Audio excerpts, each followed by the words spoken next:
Well, Don, there was some concern by Argonaut fans and the Argonauts themselves as Pinball Clemons came limping off the field after that spectacular touchdown, but I had a word with him and he confirms it's not the knee. The knee is no problem. It's the big toe on his right foot, the one that he stubbed. So he's got a case of turf toe, the result of the run back to start this game. I asked him if it could get bad enough to take him out of the game, and he said absolutely not, but it could be pointless to keep him in if this score continues to build in the Argonauts' favor. Well, from the Skydome Hotel, some of the spectators are watching action here at the Skydome this afternoon. Bruce McNall watches proceedings from his private box, and a crowd of close to 50,000 is taking in the... Matt Dunigan, in previous playoff games against Winnipeg, really hasn't had occasion to smile, but he has certainly had things his own way this afternoon. He takes off again, and that's another Toronto first down.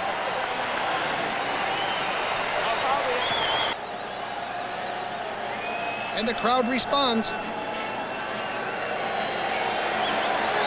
Michael Clemons scoring a 70-yard touchdown, the most recent of the 4 touchdowns the Argos have scored this afternoon. I remember Adam Rita telling us yesterday that the Winnipeg defense makes you look ugly. Well, if this is ugly, I'd hate to see him when he looks good. I mean, they have put the ball in everybody's hands that they wanted to get it into, and those people have responded. He also said that the Winnipeg defense, because of the type of defense they play, is susceptible to a big play. He said you will either succeed with a big play or they will make you look ugly. So far today, the Argos have succeeded with big plays. Les Brown and Matt Pierce lose the football. The Argos have got it.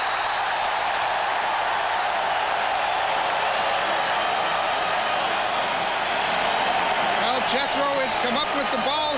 He can't get out of bounds without falling down, but he can get that football and recover and make some tackles. Miscommunication between Les Brown and Matt Pierce. They both attempted to field the third down punt. Neither of them was able to make the catch. And Chris Gaines got downfield to recover. A 50-yard kick by Hank Alisic, and the man who has win carved into his hairstyle picks up the loot. Now Matt rolls out as he delivers. Quincy Williams came in and smothered him, but watch Quincy stay on top of him, and Matt gives him an elbow. Get up off of me, buddy.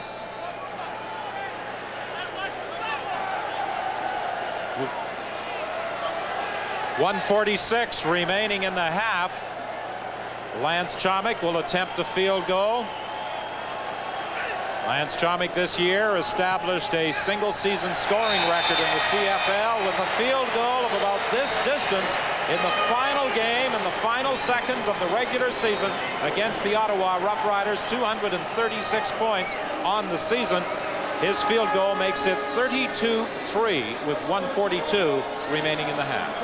Well, Lance Chomik, there's another guy, GMC Outstanding Player Award nominee, and 200 yards for a kicker. That's pretty good, but they light up the scoreboard so much with the Argos. Chomik has had a lot of practice. Matt Dunigan came down heavily on the right shoulder.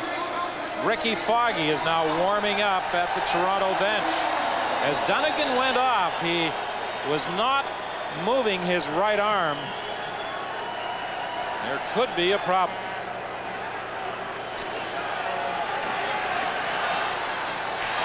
Pass is intercepted. Don Moon picks off the throw by Tom Burgess and brings it back to the 46-yard line.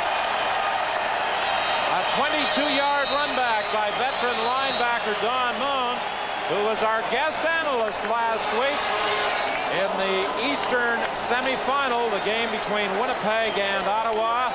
And coming into the game now is Rickey Foggie. Well, what they had zone coverage, and when they dropped back into the zone,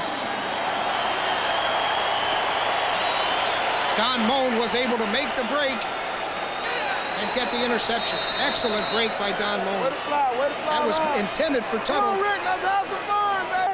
Marquee players, marquee injuries for the Toronto Argonauts. They say now the Rocket has a slight concussion. We'll get absolute confirmation of that early in the second half. And the problem with Matt Dunigan, as Rickey Foggie's taken the field, is that he's irritated the shoulder injury that kept him out of 6 games earlier in this season. They're not sure if it's separated or if it's anything worse than a slight irritation. They'll have a closer look at him at halftime, and he may be back in the second half. But of course now the concern becomes, will both these players be available for the big game next week? And I think it's pretty safe to speak in terms of the Argonauts being in the Grey Cup in Winnipeg next week.